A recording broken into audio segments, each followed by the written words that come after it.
Hi friends, പുതിയൊരു വീഡിയോയിലേക്ക് എല്ലാവർക്കും സ്വാഗതം. നിരഞ്ജനുമായി സംസാരിക്കുകയാണ്. ഒരു കാരണവശാലും ശരവണന്റെയും പൊന്നുമണിയുടെയും വിവാഹം നടക്കരുത്, അതുപോലെ ശരത്തിന്റെയും നിത്യയുടെയും വിവാഹവും നടക്കരുത്. അപ്പോൾ നിരഞ്ജൻ പറയണ്, പൊന്നുമണിയുടെയും ശരവണന്റെയും വിവാഹം ഒരിക്കലും നടക്കില്ല, അതിന് ഞാൻ സമ്മതിക്കില്ല. ശരവണന് ഒരു ഭാര്യയും കുഞ്ഞുമുള്ള കാര്യം പൊന്നുമണിയെ അറിയിച്ചാൽ അതോടുകൂടി അവർ തമ്മിലുള്ള വിവാഹം മുടങ്ങും. അപ്പോൾ സിദ്ധു പറയണ്, നിത്യയുമായുള്ള ശരത്തിന്റെ വിവാഹം മുടക്കാൻ അത് ശരവണൻ വിചാരിച്ചാൽ നടക്കും. ശരത് ഒരു കൊലപാതകിയാണെന്നുള്ളത് പാർവതിയും മുത്തശ്ശിയും അറിഞ്ഞു കഴിഞ്ഞാൽ അതോടുകൂടി ആ വിവാഹവും മുടങ്ങും. എന്തായാലും സ്വന്തം മകളെ ഒരു കൊലപാതകയ്ക്ക് കെട്ടിച്ചു കൊടുക്കാൻ ഒരമ്മയും കൂട്ടുനിൽക്കില്ലല്ലോ. അതിന് ശരവണനെ ആദ്യം ഫോണിൽ കിട്ടണം, അതാണ് ഇപ്പോൾ വേണ്ടത് എന്ന് പറഞ്ഞപ്പോൾ നിരഞ്ജൻ പറയണേ, ഞാൻ എത്ര വിളിച്ചിട്ടും ശരവണൻ ഫോൺ എടുക്കുന്നില്ല, സിദ്ധു ഒന്ന് വിളിച്ചു നോക്ക് എന്ന് പറഞ്ഞപ്പോൾ സിദ്ധു ശരവണന്റെ ഫോണിലേക്ക് വിളിക്കുകയാണ്. അപ്പോൾ ശരവണൻ ഫോൺ എടുത്ത് സംസാരിക്കുകയാണ്. അപ്പോൾ സിദ്ധു പറയണ, നമുക്ക് ആ ബോംബ് പൊട്ടിക്കണ്ടേ, ശരത്തിനെ പൂട്ടണ്ടേ എന്ന് ചോദിക്കുമ്പോൾ ശരവണൻ ആ വേണം എന്ന് പറയുമ്പോൾ, എന്നാൽ നാളെ തന്നെ നമുക്ക് മജിസ്ട്രേറ്റിന്റെ മുന്നിൽ പോയി ഹാജരായി എല്ലാ കാര്യങ്ങളും പറയാം, അതോടുകൂടി നിങ്ങൾ ഉദ്ദേശിച്ചതുപോലെ കാര്യം നടക്കും എന്ന് പറഞ്ഞപ്പോൾ, അയ്യോ നാളെ എനിക്ക് പറ്റില്ല, നാളെ കഴിഞ്ഞാൽ മറ്റന്നാൾ എൻ്റെ വിവാഹമാണ്, അത് കഴിയാതെ ഞാൻ ഇനി ഒന്നിനുമില്ല. അപ്പോൾ സിദ്ധു പറയണേ, അതിന് നിങ്ങളുടെ കല്യാണം ശരത്ത് മുടക്കിയാലോ, എനിക്ക് ആ വക പേടിയൊന്നുമില്ല, എനിക്കിപ്പോൾ വിവാഹം നടക്കണം, വിവാഹം നടക്കുന്നതിൻ്റെ മുന്നേ ഇങ്ങനെ ഒരു കാര്യം ചെയ്തൂടെ, ഇതൊരു അത്യാവശ്യമാണ് എന്ന് പറഞ്ഞപ്പോൾ ശരവണൻ പറയണേ, ഇതാണ് എനിക്ക് അത്യാവശ്യം, വിവാഹം കഴിയാതെ ഞാൻ ഒന്നിനുമില്ല, എനിക്കിപ്പോൾ വിവാഹമാണ് പെട്ടെന്ന് കഴിക്കേണ്ടത്, അത് കഴിഞ്ഞ് ഞാൻ എല്ലാത്തിനും നിങ്ങളോടൊപ്പം നിന്നോളാം എന്നും പറഞ്ഞിട്ടാണ് ഫോൺ വെക്കുന്നത്. അപ്പോൾ സിദ്ധു നിരഞ്ജനോട് പറയണേ, ഈ ഒരു വഴി എന്തായാലും നടക്കില്ല സാറേ, ഇനിയിപ്പോൾ എന്ത് ചെയ്യും എന്ന് ചോദിക്കുമ്പോൾ നിരഞ്ജൻ പറയണേ, നമുക്ക് മറ്റെന്തെങ്കിലും ഒരു വഴി നോക്കാം. അപ്പോൾ സിദ്ധു പറയണേ, അത് തന്നെയാണ് ഇനിയിപ്പോൾ രക്ഷയുള്ളൂ എന്ന് പറഞ്ഞ് നിരഞ്ജനും സിദ്ധുവും മറ്റെന്തെങ്കിലും ഒരു വഴി നിത്യയുടെ വിവാഹം മുടക്കാൻ കണ്ടെത്താം എന്ന് തീരുമാനിക്കുകയാണ്. പിന്നീട് പാർവതിയും മുത്തശ്ശിയും സംസാരിക്കുകയാണ്, നമുക്ക് എത്രയും പെട്ടെന്ന് ഈ ജോത്സ്യരെ കാണാൻ പോകാൻ തോന്നിയത് നന്നായുള്ളൂ, അല്ല എന്നുണ്ടെങ്കിൽ നിത്യയ്ക്ക് ഈ മുഹൂർത്തം കഴിഞ്ഞാൽ പിന്നെ ഒരിക്കലും വിവാഹയോഗം ഉണ്ടാവില്ല എന്നുള്ള കാര്യം നമുക്ക് അറിയില്ലായിരുന്നല്ലോ എന്ന് പറയാണ്. അതേ അമ്മ, നമുക്ക് പോവാൻ തോന്നിയത് എന്തുകൊണ്ടും നന്നായുള്ളൂ എന്ന് പറയുമ്പോഴാണ് ശരത്ത് അവിടേക്ക് വരുന്നത്. അപ്പോൾ മുത്തശ്ശി പറയണേ, എന്താ മണവാള, നിനക്ക് സന്തോഷമായില്ലേ, എത്രയും പെട്ടെന്ന് കല്യാണം നടക്കണമെന്നായിരുന്നല്ലോ നിന്റെ ആഗ്രഹം, അതിപ്പോൾ സാധിച്ചില്ലേ എന്ന് ചോദിക്കുമ്പോൾ, അതെല്ലാം നിങ്ങളുടെ അനുഗ്രഹം കൊണ്ടാണ്, പക്ഷേ കല്യാണം കഴിഞ്ഞാൽ പിന്നെ ഞാനും നിത്യയും ഇവിടെ താമസിക്കില്ല, ഞങ്ങൾ ഇവിടെ നിന്നും താമസം മാറും എന്ന് പറഞ്ഞതോടുകൂടി പാർവതിയും മുത്തശ്ശി അങ്ങ് ഞെട്ടിപ്പോവാണ്.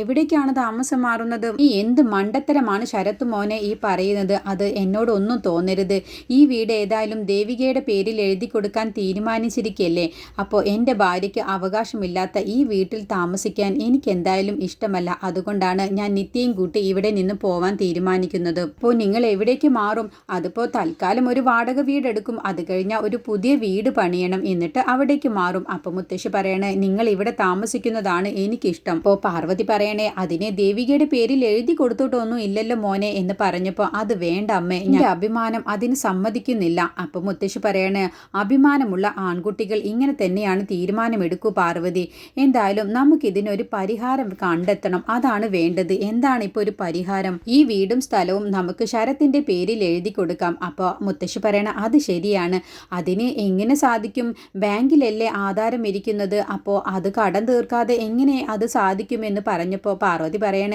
ഒരു ചിട്ടി കിട്ടിയിരുന്നു, അപ്പോൾ കടങ്ങളൊക്കെ ഞാൻ തീർത്തു, അപ്പോൾ ഞാൻ ആധാരം എടുത്തു എന്ന് പറഞ്ഞപ്പോൾ, അതിന് അച്ഛൻ ഇങ്ങനെ കിടക്കല്ലേ, അച്ഛൻ്റെ പേരിലല്ലേ സ്ഥലവും വീടും ഒക്കെ എന്ന് ശരത്ത് പറയണേ. അപ്പോൾ അവർ അത് ശരിയാണല്ലോ എന്നുള്ള ഭാവത്തിൽ നിൽക്കേണ്ട. അപ്പോൾ ശരത്ത് പറയണേ, നമുക്ക് നോക്കാം, എന്തെങ്കിലും ഒരു വഴി കണ്ടെത്താം, എന്തായാലും എൻ്റെ പേരിൽ വേണ്ട, നിത്യയുടെ പേരിൽ മതി, അതാണ് അതിൻ്റെ ശരി, അല്ലാതെ എൻ്റെ പേരിൽ അതൊക്കെ മോശമാണ് എന്ന് പറഞ്ഞപ്പോൾ പാർവതിയും മുത്തശ്ശിയും പറയണേ, ഒരു മോശവുമില്ല.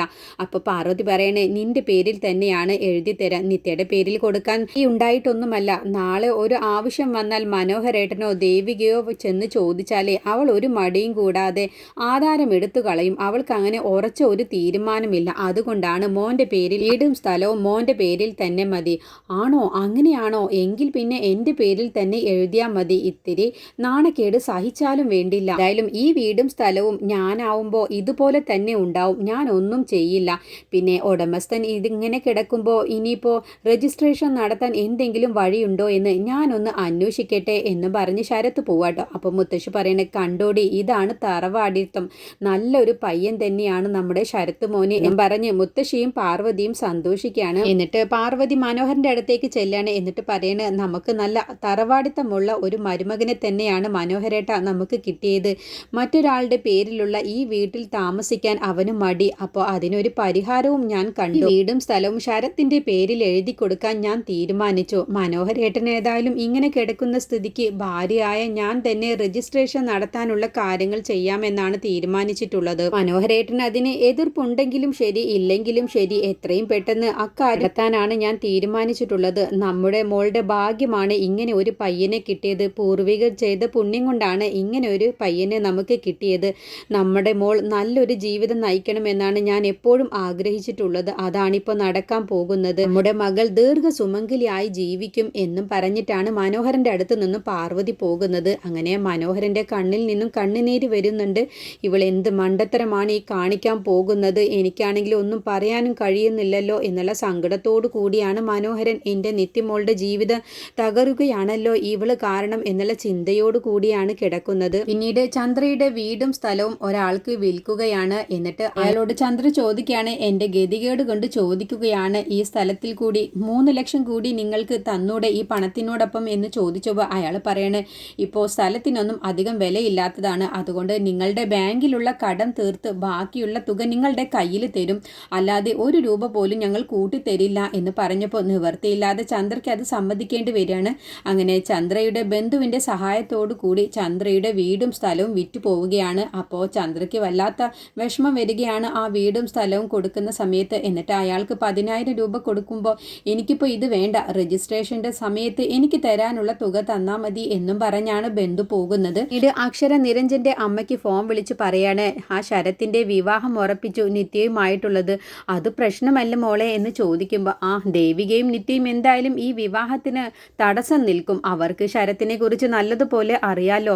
പിന്നെ എന്തിനാണാവോ ഈ വിവാഹം നടത്തുന്നത്? ശരത്താണെങ്കിലോ ഇങ്ങനെ ഒരു കാര്യത്തിന് ഇറങ്ങി പുറപ്പെട്ടിട്ടുണ്ടെങ്കിൽ അവൻ എല്ലാ കാര്യങ്ങളും മുൻകൂട്ടി കണ്ടിട്ടാവില്ല മോളെ. ഇതിപ്പോ വല്ലാത്ത പ്രശ്നത്തിലേക്കാണല്ലോ പോകുന്നത് എന്ന് പറയും. ഇല്ല അമ്മേ, ദേവിക എന്തായാലും ഈ വിവാഹം നടത്താൻ സമ്മതിക്കില്ല. എന്താണ് ഉണ്ടാവുക എന്നുള്ളത് നമുക്ക് കണ്ടറിയാം എന്ന് പറഞ്ഞിട്ടാണ് ഫോൺ വെക്കുന്നത്. അപ്പോഴാണ് അവിടേക്ക് പൊന്നുമണി വരുന്നത്.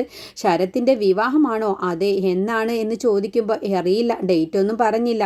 എങ്കിൽ ആ ഡേറ്റ് എനിക്ക് എത്രയും പെട്ടെന്ന് അറിയണം. എന്നിട്ട് ശരത്തിന്റെ വിവാഹം നടക്കുന്നതിൻ്റെ മുന്നേ എൻ്റെ വിവാഹം നടക്കണം. അതാണ് എൻ്റെ വാശി.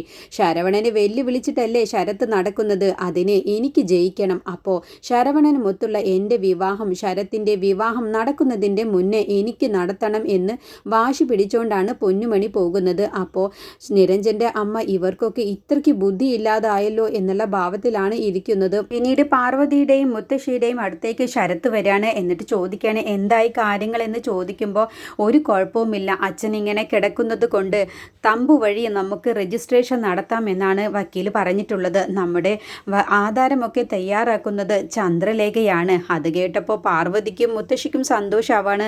അപ്പോൾ നമ്മൾ വിചാരിച്ചതുപോലെ കാര്യങ്ങളൊക്കെ നടക്കും. ശരത്ത് മോൻ്റെ പേരിൽ ഈ വീടും സ്ഥലവും എഴുതി കൊടുക്കുകയും ചെയ്യാമെന്നൊക്കെ സന്തോഷത്തിലാണ് നിൽക്കുന്നത്. അപ്പോൾ ശരത്ത് പറയാണ്, ഇനിയിപ്പോൾ ദേവികയുടെ പേരിലേക്ക് ഈ വീടും സ്ഥലവും ആകുമെന്നുള്ള ടെൻഷൻ നിങ്ങൾക്ക് 2 പേർക്കും വേണ്ട. അത് കേട്ടപ്പോൾ മുത്തശ്ശി പറയണ, ഓ ഇപ്പോഴാണ് ഒരു ആശ്വാസമായത്. എങ്കിൽ അമ്മേ, കല്യാണത്തിൻ്റെ മുന്നേ തന്നെ എൻ്റെ പേരിലേക്ക് ഈ വീടും സ്ഥലവും ആക്കാം, അതാണ് ഏറ്റവും നല്ലത്. അമ്മ ഏതായാലും ഇവിടെയുള്ള ആധാരം എടുത്തോണ്ട് വാ, അച്ഛൻ്റെ ഒരു ഫോട്ടോയും എടുക്കണം. അപ്പോൾ മുത്തശ്ശി പറയണ, അല്ല ഇഷ്ടദാനമായിട്ടാണോ? അല്ല, ഇഷ്ടദാനം വേണ്ടതായിട്ട് തന്നെ എഴുതിക്കാം. ഇഷ്ടദാനമാകുമ്പോൾ എപ്പോൾ വേണമെങ്കിലും അച്ഛൻ അത് റദ്ദാക്കാലോ. ഇനിയിപ്പോൾ അങ്ങനെ ഒരു കാര്യം വേണ്ട, അമ്മ എന്തായാലും അത് എടുത്തോണ്ട് വാ എന്ന് പറഞ്ഞപ്പോൾ പാർവതി, ഞാൻ ഇപ്പോൾ എടുത്തോണ്ട് വരാം എന്ന് പറഞ്ഞ് ആധാരവും ഫോട്ടോയും എടുക്കാൻ വേണ്ടി ചെല്ലാണ് റൂമിലേക്ക്. അപ്പോൾ പാർവതി പറയണേ, ഇനി ഈ വീടിൻ്റെ നാഥൻ ശരത്ത് മോനാണ് എന്ന് പറഞ്ഞപ്പോൾ ശരത്ത് വിനയിച്ചുകൊണ്ട് പാർവതിയുടെയും മുത്തശ്ശിൻ്റെയും കാലിൽ തൊട്ട് വന്നിക്കാണ്. അത് കണ്ടപ്പോൾ മുത്തശ്ശി പറയണേ, മോൻ്റെ ഈ വിനയം മോനെ ഉയരങ്ങളിൽ എത്തിക്കും, മോൻക്ക് നല്ലത് മാത്രമേ ഉണ്ടാവൂ എന്ന് പറഞ്ഞ് അനുഗ്രഹിക്കുകയാണ്. എന്നിട്ടാണ് പാർവതി റൂമിലേക്ക് പോകുന്നത്. പിന്നീട് ചന്ദ്ര വീട്ടിലേക്ക് കയറി വരുമ്പോൾ പ്രേമ ചോദിക്കായി, എന്തായി പോയിട്ട് കാര്യം, നിന്റെ കാര്യങ്ങളൊന്നും നടന്നില്ലേ, നിന്നെ സിദ്ധു അവൻ്റെ ഓഫീസിൽ എടുത്തില്ലേ എന്ന് ചോദിക്കുമ്പോൾ, എന്താ ആങ്ങളയോട് ചോദിക്കായിരുന്നില്ലേ? ആ ആങ്ങളെ എന്നോടൊന്നും പറഞ്ഞില്ല. എന്തേ, നിന്നെ അവൻ അവിടെ എടുത്തില്ലേ? നാണം കെട്ട് പോരേണ്ടി വന്നോ? ഞാനങ്ങനെ നാണം കെട്ട് പോരുകയൊന്നുമല്ല. നിങ്ങളുടെ ആങ്ങളെ മാത്രമല്ല ഇവിടെ വക്കീലായി ജോലി ചെയ്യുന്നത്, പല ആളുകളുമുണ്ട്. എനിക്ക് അവരുടെ ആരുടെയും കീഴിൽ ജോലി ചെയ്യാവുന്നതേ ഉള്ളൂ. അപ്പോൾ പ്രേമ വീണ്ടും പരിഹസിക്കുന്ന സമയത്ത്, എന്നെ നിങ്ങളിങ്ങനെ പുച്ഛിക്കുന്നതൊക്കെ എനിക്ക് നല്ലത് നല്ലതുപോലെ അറിയാം. പക്ഷേ നിങ്ങളൊന്നോർത്തോ, ഞാൻ എന്നും ഇതുപോലെ ആയിരിക്കില്ല. ഞാൻ ഒരു ദിവസം നിങ്ങളെയൊക്കെ തിരിച്ചടിച്ചിരിക്കും. എന്നും ഇതുപോലെ ഞാൻ താന്നു കെടുക്കുകയുമില്ല. എന്നോട് കളിക്കുമ്പോൾ നിങ്ങൾ എപ്പോഴും സൂക്ഷിച്ച് കളിക്കണം. ഒരാഴ്ചയ്ക്കുള്ളിൽ നിങ്ങളുടെ ഈ വീട് മുഴുവനും നശിപ്പിക്കാനും എന്നെ കൊണ്ട് കഴിയും. ഈ ചന്ദ്ര ആരാണെന്നുള്ളത് നിങ്ങൾ അപ്പോഴാണ് അറിയാൻ പോകുന്നത്. അപ്പോൾ പ്രേമ പറയണേ, നീ ഒരു തവണ ഞങ്ങളോട് കളിച്ചതാണല്ലോ, എന്നിട്ട് ഞങ്ങൾക്ക് നിന്നെക്കുറിച്ച് നല്ലതുപോലെ അറിയാലോ. നീ ഇനി ഒന്ന് വിചാരിച്ചാലും നടക്കില്ല. നിന്റെ ഈ കാര്യങ്ങളൊക്കെ നടക്കണമെങ്കിൽ ഇനി സൂര്യൻ പടിഞ്ഞാറ് ഉദിക്കണമെന്ന് പറഞ്ഞ് പ്രേമയും ഒട്ടും വിട്ടുകൊടുക്കാതെയാണ് സംസാരിക്കുന്നത്. അങ്ങനെ ചന്ദ്രക്ക് ദേഷ്യം പിടിക്കുകയാണ്. അങ്ങനെ ചന്ദ്ര പറയണേ, ഞാനിപ്പോൾ വെറുതെ ക്ഷമിക്കുന്നു എന്ന് കരുതി നിങ്ങളിങ്ങനെ ഒന്നും സന്തോഷിക്കേണ്ട. നിങ്ങൾക്കുള്ള തിരിച്ചടി വലിയൊരു തിരിച്ചടി തന്നെ ഞാൻ ചെയ്തിരിക്കും, അതും ഒരാഴ്ചയ്ക്കുള്ളിൽ എന്ന് പറഞ്ഞിട്ടാണ് അകത്തേക്ക് കയറി പോകുന്നത്. അപ്പോൾ പ്രേമ ഇവൾ എന്തോ ഒപ്പിക്കാനുള്ള പരിപാടിയാണ് എന്നുള്ള ചിന്തയിൽ ഇവളെ സൂക്ഷിക്കണം എന്നുള്ള ഭാവത്തിലാണ് നിൽക്കുന്നത്. പിന്നീട് ദേവികയുടെ അടുത്തേക്ക് നിത്യ വരികയാണ്. ശരത്തും മുത്തശ്ശിയും പാർവതിയും എന്തോ ഗൂഢാലോചന നടത്തുന്നതിനെ കുറിച്ച് നിത്യ പറയണ്. അവരെന്തോ ഗൂഢാലോചന നടത്തുന്നുണ്ട് ഏട്ടത്തി എന്ന് പറഞ്ഞപ്പോൾ, എന്താ മോളെ നിനക്ക് പേടിയാകുന്നുണ്ടോ? നിന്റെ കല്യാണം എന്തായാലും നടക്കില്ല. അത് സിദ്ധുവിനോട് ഞാൻ പറഞ്ഞിട്ടുണ്ട്. സിദ്ധു നോക്കിക്കോളും. സുധിയേട്ടൻ്റെ സ്ഥാനത്ത് നിന്ന് സിദ്ധു തന്നെ അതെല്ലാം ഏറ്റെടുത്തോളും എന്ന് പറയുമ്പോൾ, അത് മാത്രമല്ല മറ്റെന്തോ ഒരു ഗൂഢാലോചന അവർ നടത്തുന്നുണ്ട്. എന്ത് ഗൂഢാലോചന അതാണ് അറിയില്ല. ഏതായാലും ഈ വീടിൻ്റെ കടമൊക്കെ തീർത്ത് അമ്മ ആധാരം ഇന്നലെ എടുത്തുകൊണ്ട് വന്നിട്ടുണ്ട്. ആണോ? അത് ഞാൻ അറിഞ്ഞില്ലല്ലോ. ഇനിയിപ്പോൾ അതിനെക്കുറിച്ചായിരിക്കും. അതിനെക്കുറിച്ച് എന്ത് ചെയ്യാനാണ്? അപ്പോൾ ദേവിക പറയണ, അല്ല ഇനിയിപ്പോൾ ശരത്തിനെ വിശ്വസിക്കാൻ പറ്റില്ല. അവൻ ഡ്യൂപ്ലിക്കേറ്റ് ആധാരമുണ്ടാക്കി അവൻ്റെ പേരിലേക്ക് ഈ വീടും സ്ഥലവും ആക്കാനുള്ള ശ്രമത്തിലാണോ എന്ന് അറിയില്ല. ഏതായാലും മോളൊന്ന് ശ്രദ്ധിക്ക്.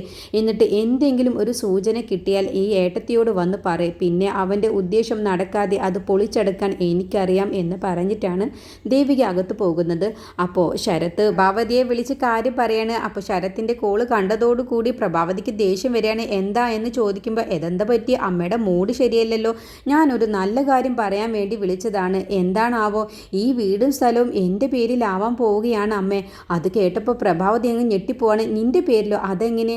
അതൊക്കെ ഞാൻ ആക്കിയെടുത്തു അമ്മേ. ഒരു സന്തോഷ കാര്യമാണ് ഇപ്പോൾ ഞാൻ പറയാൻ വന്നത്. അത് കേട്ടിട്ട് അമ്മയ്ക്ക് എന്താ ഒരു സന്തോഷമില്ലാത്തത്? നീ ആദ്യം ഒരു കാര്യം മനസ്സിലാക്ക്. നമുക്ക് അവകാശപ്പെടാത്തതൊന്നും നീ സ്വന്തമാക്കാൻ നോക്കണ്ട. നമ്മുടെ കയ്യിലുള്ള 30 ലക്ഷം രൂപ തട്ടിപ്പറിച്ചു കൊണ്ടുപോയത് അറിയില്ലേ? അതുപോലെ നമുക്ക് അവകാശപ്പെടാത്തത് എന്തെങ്കിലും ഉണ്ടെങ്കിൽ അത് ഏതെങ്കിലും വഴിയിലൂടെ പോവും. നീ അതിനൊന്നും നിൽക്കണ്ട. പിന്നെ നീ എന്തിനാണ് സ്ത്രീധനമൊക്കെ വാങ്ങുന്നത്? ഇതിപ്പോൾ എന്താ അമ്മ ഇങ്ങനെ പറയുന്നത്? ദേവിക സംസാരിക്കുന്നത് പോലെയാണല്ലോ അമ്മ സംസാരിക്കുന്നത്. അമ്മയ്ക്ക് എന്താ വല്ല മനം മാറ്റവും വന്നോ? ഞാൻ അത് ഉദ്ദേശിച്ച് പറഞ്ഞതല്ല. നമുക്ക് അവകാശപ്പെടാത്തതൊന്നും സ്വന്തമാക്കണ്ട എന്ന് കരുതി ഞാൻ പറഞ്ഞതാണ്. അമ്മേ, നമ്മുടെ ഏറ്റവും വലിയ ഒരു ആഗ്രഹമായിരുന്നില്ലേ ഈ വീടും സ്ഥലവും സ്വന്തമാക്കണം എന്നുള്ളത്? അതിന് വേണ്ടിയിട്ടല്ലേ അമ്മേ നമ്മളിവിടെ വന്ന് താമസം തന്നെ തുടങ്ങിയത്. എന്നിട്ടിപ്പോൾ അമ്മ ഇങ്ങനെയാണോ പറയുന്നത്? അമ്മ കൂടുതലൊന്നും പറയാതെ ഞാനിപ്പോൾ പറയുന്നത് പോലെ ഈ വീടും സ്ഥലവും അവർ തന്നെ അവരുടെ ഇഷ്ടത്തിന് നമുക്ക് എഴുതി തരികയാണ്. അപ്പോൾ അതല്ലേ ഏറ്റവും നല്ലത്? അതാണ് ഈ ശരത്ത് ആഗ്രഹിച്ചിട്ടുള്ളതും അത് നേടിയെടുക്കുകയാണ് എന്നൊക്കെ പറയുന്ന സമയത്ത് പ്രഭാവതി ഇനി ഇക്കാര്യം ദേവികയെ വിളിച്ച് പറയാൻ തീരുമാനിക്കൂട്ടോ. അങ്ങനെ ദേവികയാണ് ഇനിയിപ്പോൾ ശരത്തിൻ്റെ പേരിലേക്ക് മനോഹരൻ്റെ പേരിലുള്ള സ്വത്തും എല്ലാം എഴുതി വാങ്ങുന്നതിൻ്റെ മുന്നേ അത് തടസ്സപ്പെടുത്തുന്നത്. അങ്ങനെ പ്രഭാവതിയുടെ സഹായത്തോടെ തന്നെ ദേവിക ശരത്തിൻ്റെ ഈ പ്ലാൻ പൊളിച്ചെടുക്കുകയാണ്.